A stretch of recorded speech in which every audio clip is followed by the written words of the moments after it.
¿Qué importancia tiene para la iglesia de hoy toda esta controversia sobre estas viejas herejías?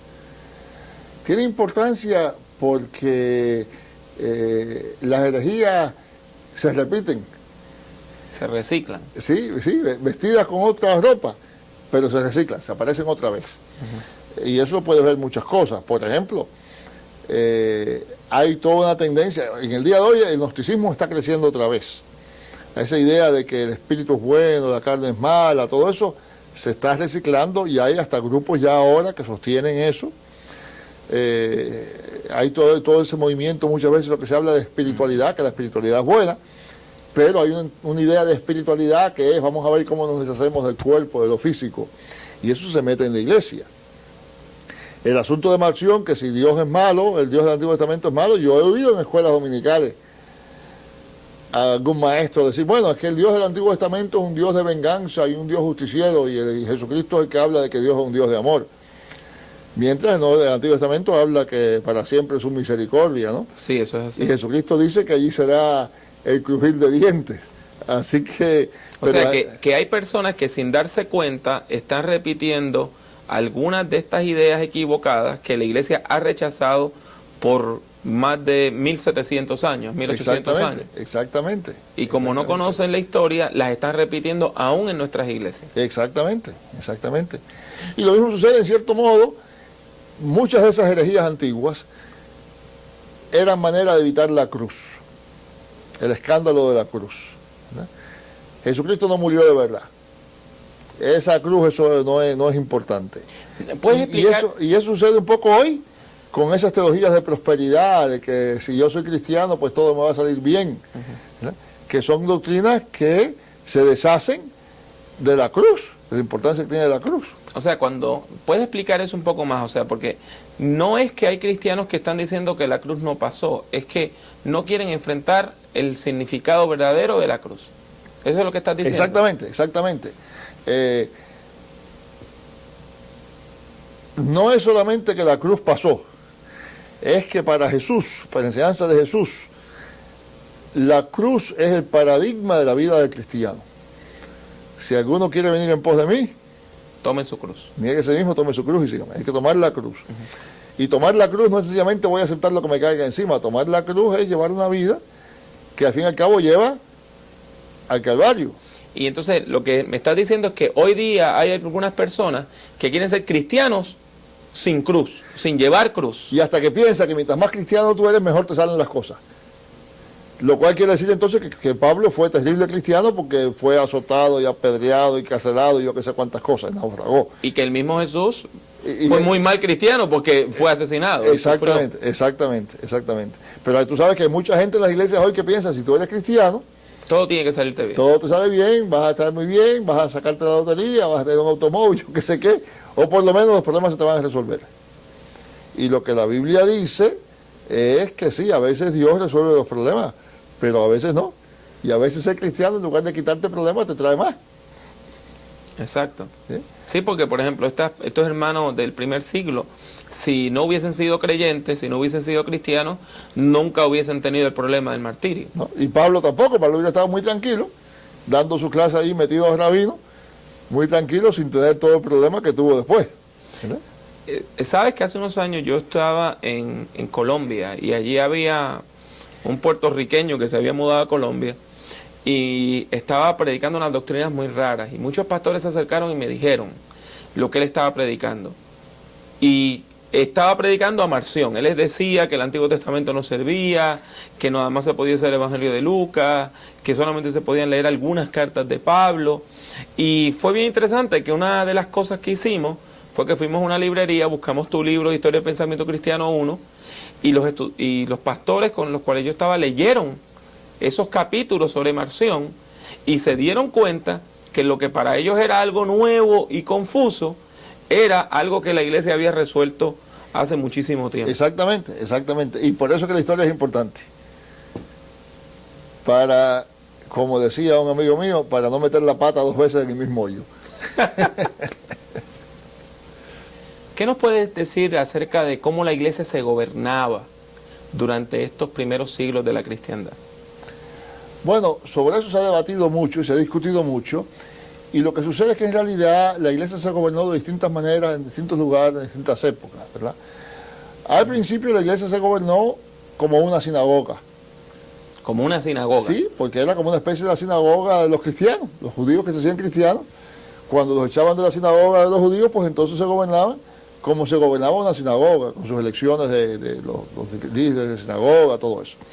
Pero pronto empezó a gobernarse con una persona cuya función principal era presidir en la comunión, presidir en el culto, y también ser el lazo de unión con otras personas. A esa persona se dio el nombre de obispo. Obispo. Obispo, que quiere decir supervisor.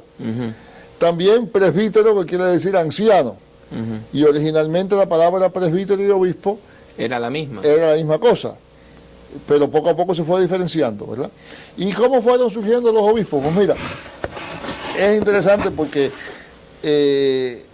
no fue igual en todas partes del imperio. No fue igual. No fue igual. Por ejemplo, en la ciudad de Antioquía, ¿verdad? Que está aquí, ¿verdad? Jerusalén está acá, Antioquía está acá, ¿verdad? Antioquía era la tercera ciudad del imperio. Las ciudades más grandes eran Roma, Alejandría y Antioquía. En Antioquía bien pronto surgió lo que se llama el episcopado monárquico, que no quiere decir que fuera mandamás, porque para nosotros un monarca es uno que manda. Sí. Quiere decir solo, uno solo.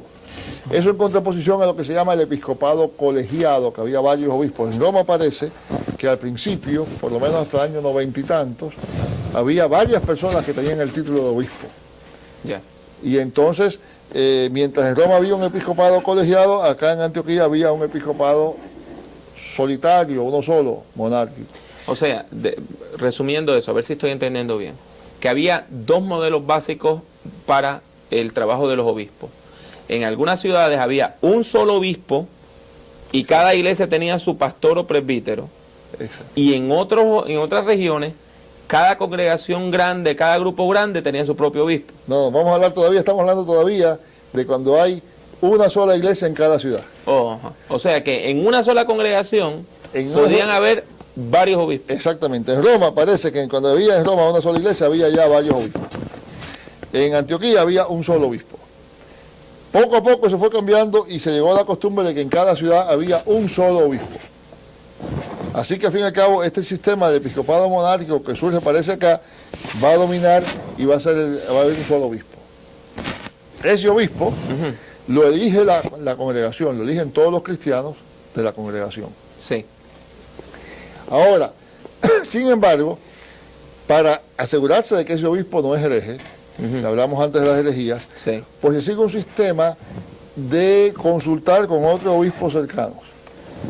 Mientras a este obispo, vamos a decir aquí por ejemplo de Antioquía, lo eligen los cristianos de Antioquía. Cuando lo eligen, él tiene que escribir una confesión de fe, un documento en el cual él dice, esto es lo que yo creo. Y tiene que mandárselo a todos los obispos de ciudades cercanas. Esos obispos de ciudades cercanas dicen, sí, está bien, lo que tú crees es correcto.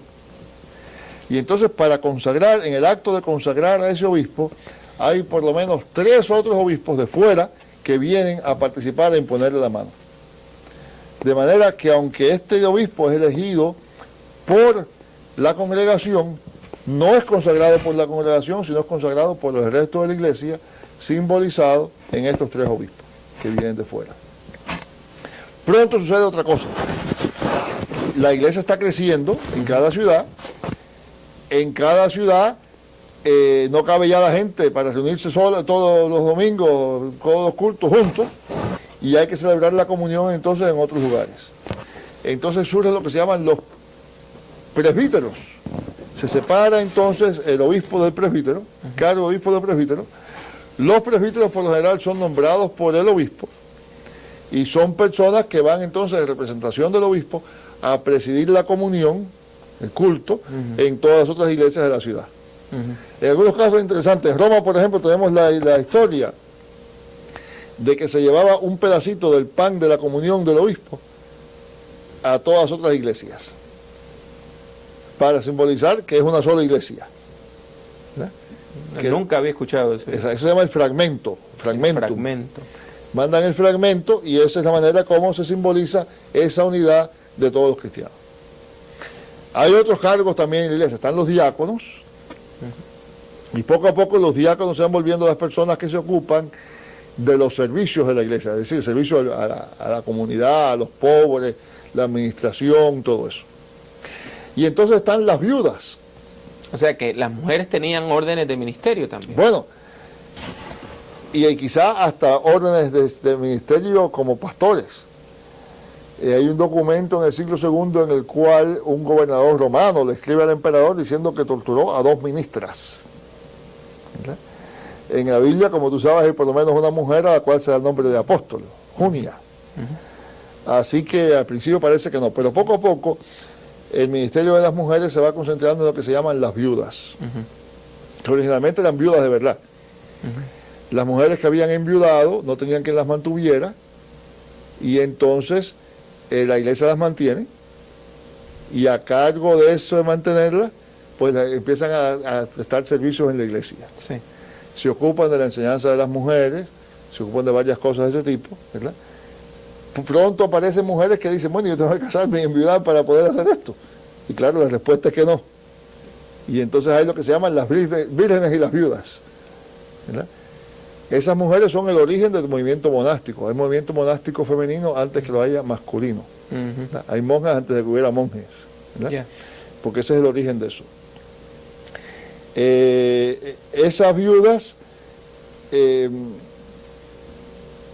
también se ocupan, vamos a hablar más adelante del bautismo. El bautismo era desnudo, y por tanto se ocupan también del bautismo de las mujeres. Ese no sabía, que la gente se bautizaba. Sí, sí, exactamente. Si de eso, cuando vemos el culto vamos a hablar de eso, ¿verdad? Así que ese es el gobierno que va surgiendo. Pronto se establece la costumbre también de reunir grupos de obispos, que se llaman sínodos o concilios, de manera que todo el obispo de la zona de acá de Roma, o de la zona de Grecia, o de la zona del norte de África, se reúnen periódicamente en sínodos para discutir asuntos que son de su incumbencia, que son importantes para esa zona, ¿verdad? Cuando hay un obispo que parece que es hereje, hay que deponerlo. ¿Qué hacemos con él? Entonces se reunían otros obispos. Se reúnen todos los obispos de la zona de Cartago, de aquí, se reúnen, los preside el obispo de Cartago, que es la ciudad más importante de esa zona, y entonces deciden, no, fulano de tal es hereje, hay que deponerlo, lo declaran depuesto. Esa es la manera como se va gobernando la iglesia en la antigüedad. Y claro, como sucede hasta el día de hoy, los pastores de iglesias grandes son más importantes. Y entonces poco a poco, pues es el obispo de Roma, el obispo de Alejandría, el obispo de Antioquía, el obispo de Cartago, los que van cobrando importancia. Y especialmente Roma, Antioquía y Alejandría se convierten en las 3 ciudades. Las 3 grandes ciudades, y entonces el obispo le llaman patriarca, ¿verdad? Pero eso viene después.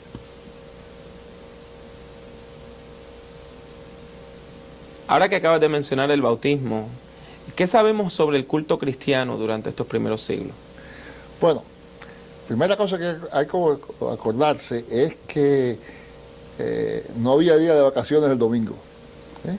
El día de domingo era un día de trabajo. Había que trabajar. Entonces se reunía la gente por lo general el domingo, desde el principio, porque era el día de la resurrección del Señor. Cuando había cristianos judíos todavía se reunían también el sábado para sus asuntos de oraciones tradicionales y eso, pero aún aquellos cristianos el domingo se reunían para el culto cristiano. Ese culto duraba varias horas, de manera que se reunían de madrugada, oscuro todavía. Porque tenían que ir a trabajar. Tenían que ir a trabajar cuando saliera el sol. O sea que el culto era de 4 de la mañana. O de 2 de la mañana, sí. O de las 3 a las 5, a las 6. Algo así, exactamente. Y el culto consistía en 2 partes, que se les ha llamado, al principio no tenía nombre, pero después se le dio ese nombre, el servicio de la palabra y el servicio de la mesa. Palabra y mesa. Exactamente. El servicio de la palabra era lo que hoy corresponde a la predicación. Hay que darse cuenta que en esa época no había imprenta, de manera que la gente no tenía Biblia en su casa. La única manera que tenía la gente de leer la Biblia era escucharla leída en voz alta en el culto, excepto algún cristiano que tuviera algún libro de la Biblia, y a eso requería tener ciertos recursos. La mayor parte de ellos no tenían eso. Entonces esa primera parte del culto se dedicaba a leer la Biblia y comentarla, que es más o menos lo que se hace en el sermón de hoy, ¿verdad? O una escuela bíblica. Algo así, una combinación de escuela bíblica, sermón, lectura bíblica, y se leían porciones larguísimas de la Biblia muchas veces, ¿verdad? Y muchas veces se seguía un proceso de tomar un libro de la Biblia y leerlo semana tras semana hasta que se completara, y el obispo, el que estaba presidiendo, iba comentando sobre ese texto. Y ese es el servicio de la palabra. Ahí iban toda la gente que quisiera ir, bautizados y no bautizados, Sí. y era parte también de su enseñanza teológica y bíblica, aprendiendo lo que iban a hacer. Entonces, en cierto momento, se despedía a los que no eran bautizados, Oh. y entonces venía el servicio de la mesa. Y me imagino Era- también las personas que estaban en disciplina por haber tenido un desliz en la fe, Exactamente. salían y se quedaban nada más las personas que iban a participar de la cena del Señor. Sí, había 3 grupos que se excluían, ya que eran las cosas un poco más clásicas, ¿verdad? Se excluía a los catecúmenos. Catecúmenos quiere decir que están haciendo catecismo, están estudiando, Sí. están preparándose para la fe. Se excluía a los penitentes, que es para la gente que, aunque son cristianos, han sido bautizados, han sido excomulgados por algo que han hecho. Y muchas veces esa excomunión duraba años, como te decía antes, ¿verdad? Sí. Podía ser 3, 4 años, lo que sea. Y se excluía a lo que se llaman los energúmenos. Y eso originalmente quería decir gente en las cuales está trabajando, están esperando que trabaje el Señor, son las personas que están locos, están demás, y se está orando por ellos. La gente traía a gente enferma a que se orara por ellos, aunque no fueran bautizados, no fueran cristianos, ¿verdad? Y podían estar en ese culto, pero después estaban excluidos De la cena. de la cena. Entonces venía el servicio de la palabra, de la mesa, que es la cena. Ahí nada más que podían estar los cristianos bautizados, pero no era una comunión cerrada, nada más que los bautizados aquí. Cualquier cristiano bautizado en cualquier lugar Podía ir. podía estar allí, ¿verdad? Podía quedarse y participar de la comunión. La comunión era muy parecida a como es hoy, ¿verdad? Con pan y vino. Al principio, muy al principio, había una cena completa, pero eso se fue dejando porque traía muchos problemas. Ya Pablo tiene los problemas que se ven en Primera de Corintios, ¿verdad? Sí. Era una cena completa al cual la gente traía, todo el mundo traía su comida y se compartía. Y se cree que en el primer siglo, en algunos bolsillos de la cristiandad, la cena se daba con pan y pescado. Bueno, pero sí. pero eso no era eso no se convirtió en una regla. No, pues porque no solamente pan y pescado, sino pan y con pescado y cualquier otra comida que la gente tuviera. Ya.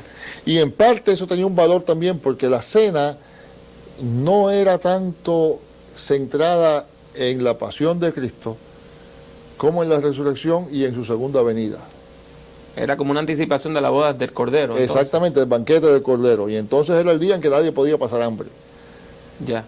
Y por eso es que se traía comida para que los más pobres, los que otros días no tenían, todo el mundo tuviera que comer. Qué bien. Y eso era, pero pronto eso se dejó porque creaba un montón de problemas. Ujú. Y entonces había hasta quien se emborrachaba y todo eso, que es lo que Pablo habla. Sí, sí. Y entonces pues dejaron eso y entonces se redujo la cena a una comida más bien Sí. simbólica, aunque todavía el pedazo de pan era grande, Sí, ¿no? sí. Pero una comida más bien simbólica de pan y vino. Sí. Y hay que aclarar que en el mundo antiguo no había la tecnología que permitía tener jugo de uva sin alcohol. Pues el jugo de uva sin alcohol se inventó hace unos cientos y resto de años. O sea que necesariamente siempre se utilizaba vino fermentado en los primeros siglos. Si uno tomaba jugo de uva y lo guardaba, tenía que tener al fin y al cabo o vino o vinagre. Exacto, Pero el jugo de uva no se podía conservar. exactamente. Entonces quiere decir que se tomaba el jugo de uva, pero el que había, que era fermentado, era vino. Ujú. Y el pan. Y eso explica por qué habían algunos abusos, algunas personas que abusaban de eso. Exactamente. Ahora, las oraciones siempre, las oraciones más antiguas que tenemos sobre la comunión, se refieren al banquete final. Amén. La primera, la más antigua que se conserva, dice sobre el pan, lo que se va a adorar es algo así como este pan estuvo esparcido por las colinas y los valles, y reunido ha sido hecho solo un pan, así también sea tu iglesia reunida al final de los tiempos etcétera, etcétera, etcétera. Así Qué que es la hermoso. idea de que de algún modo la unidad, se celebra la unidad de la iglesia, Sí. se celebra el banquete final, se celebra la boda del Cordero. Es una cuestión más bien escatológica, de esperanza. Si se puede poner de manera más cruda, la comunión, en lugar de parecer un servicio fúnebre, pareció una fiesta. ¿No? Es después, más tarde, que la comunión empieza a tomar esos tonos fúnebres, etcétera. Y eso explica por qué en algunas tradiciones cristianas hasta el sol de hoy se dice celebremos la fiesta antes de participar del pan y del vino. Exactamente, exactamente. Entonces venía la comunión y la comunión tenía, lo más importante de la comunión era una larga oración, que era la oración en la cual se repasaba todo lo que Dios ha hecho por nosotros. Y muchas veces empezaba desde la creación. Y se iba contando toda la historia de la salvación, todo lo que Dios ha hecho, terminaba hablando acerca de nuestra propia iglesia, lo que Dios ha hecho, etcétera. Y ese era el centro, eso. Entonces la oración sobre el pan y el vino, se pedía que viniera el Espíritu Santo, y entonces se participaba del pan y del vino.